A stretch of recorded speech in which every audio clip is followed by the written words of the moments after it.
Starting with the 2026 season, FIA is changing several rules and technical aspects for the F1 cars. Due to concerns regarding the new 2026 cars and engines' performance on the track, this has prompted to F1 teams asking the FIA to conduct a more thorough investigation into the effects of these changes. Are you looking forward to the new regulations? Because of how frequently, and we do mean frequently, it has been discussed recently in and around the paddock.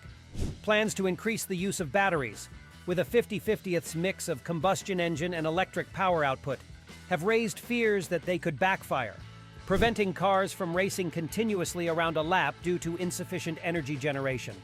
Horner has said that F1 must be cautious about what happens and that it may be prudent to reduce reliance on electrical power, even though the FIA is confident the problem is under control and that it is too soon to be concerned. We need to ensure that we're not creating a technical Frankenstein, which will require the chassis to compensate to such a degree with movable aero and reduce the drag to such a level that the racing will be affected and that there will be no toe effect and no DRS because effectively you're running like that at all points in time. Plus, with the characteristics of these engines, that the combustion engine just doesn't become a generator to recharge a battery.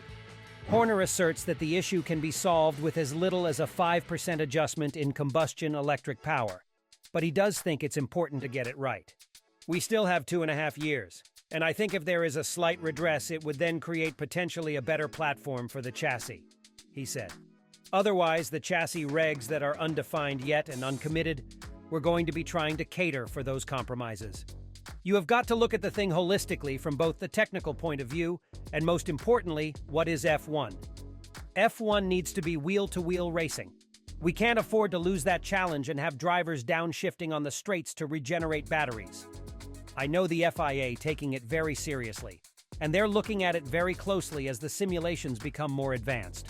Horner claimed that the added weight of the batteries, which he called colossal, was another issue that needed to be taken into account while examining the 2026 requirements.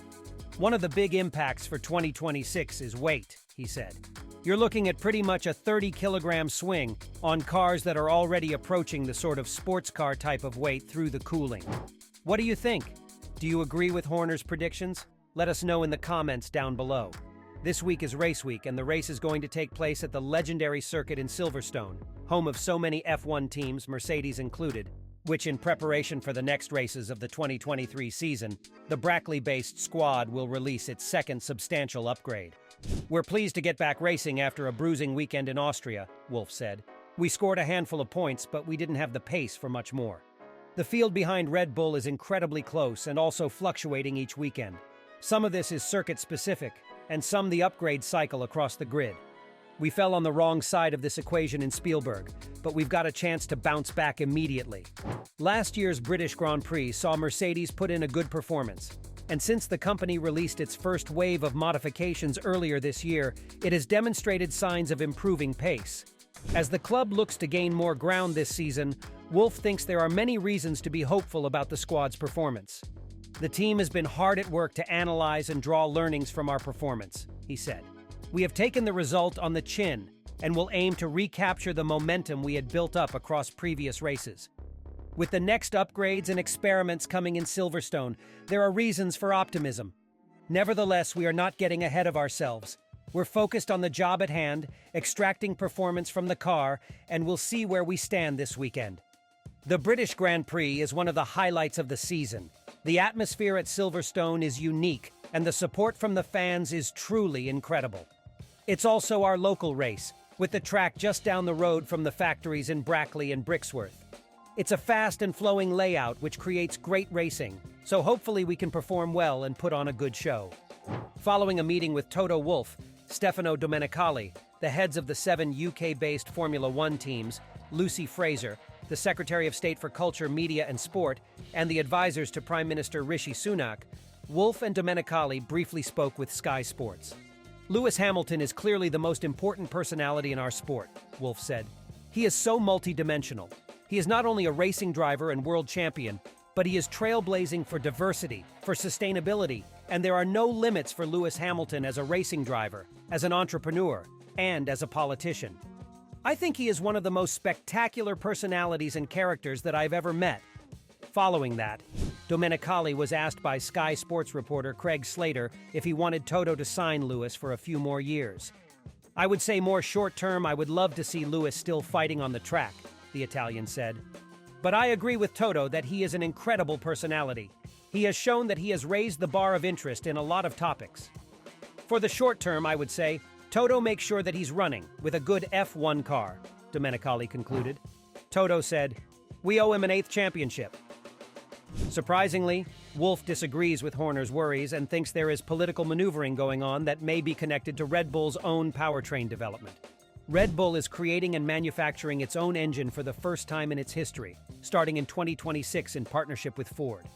Asked for his opinion about Horner's 2026 stance, Wolff said, "I think what frightens him more maybe is that his engine program is not coming along, and then maybe he wants to kill it the rules that way.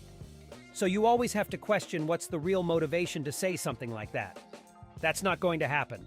Zero chance, capital letters," said Wolff. "So I don't know why these things are coming up. We have developed these regulations over many years, with all the auto manufacturers being involved. It was a compromise that attracted Audi to finally joining the sport, and for Honda to stay in there. This is the best possible case that one could imagine for F1. Is it challenging? Are our chassis designers saying, well, how are we going to do this? Yeah, but super. These regulations are not going to change anymore. They're not going to be postponed anymore because the world needs to show innovation around sustainability. We need to reduce emissions, and we're super excited." Toto Wolff F1 2026's approach, in Christian Horner's opinion, is driven by egotistical motives. Red Bull Powertrains will make its Formula One power unit debut in 2026 alongside Ford, despite Horner's significant concerns that the new rules would create a technical Frankenstein.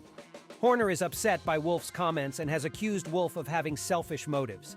"Unfortunately, that's typically Toto, where he's just focused on self-performance," Horner is quoted by Sky Sports. "My interest is actually about the sport rather than self-gain. It's still way too early to say who's going to have a competitive or uncompetitive engine in 2026. For me, the most important thing is, from a sports point of view, that we all have a collective responsibility to work with the FIA and the commercial rights holder to ensure that the product is as good as it can be. Otherwise, we've all failed." In response to Wolff's argument that these regulations drew new drivers to Formula One, Horner stated, "The regulations are a hybrid of what was originally intended. And of course, it's only as you work through a set of regulations that you find out where their limitations are. I think the FIA is being very responsible in terms of doing its due diligence, and I think certain teams share very similar opinions to that of our own. I think they have a capable team. I think they're aware of what the challenges are." On which side are you on this matter? And what do you think about this weekend's race? Will this new Mercedes upgrade bring the team closer to their main rival, or will they fall more on the grid as other teams are making big changes to their cars? Please share your thoughts on the comments down below. And as always, enjoy the racing.